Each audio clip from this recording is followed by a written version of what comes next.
ঘোষণা করা হলো এবারের কান চলচ্চিত্র উৎসবের দিনক্ষণ।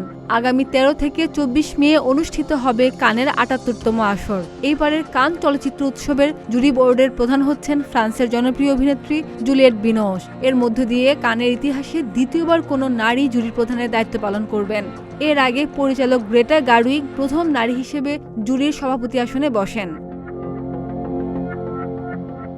এই খবরে অভিনেত্রী উচ্ছ্বাসিত হয়ে বলেন, জুরি হয়ে অন্য সদস্যদের সঙ্গে এগিয়ে যেতে চায়, ভাগাভাগি করতে চায় জীবনের অভিজ্ঞতা।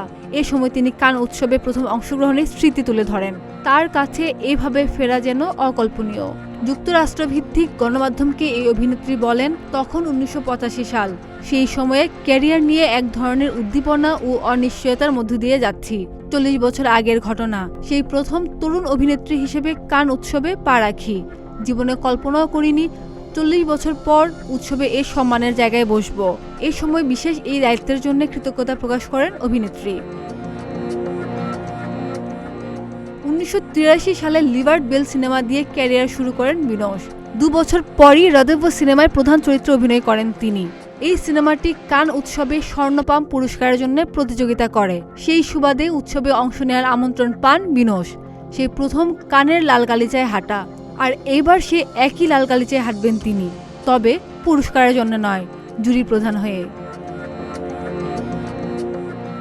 খাদিজা নিপা, প্রতিদিনের বাংলাদেশ।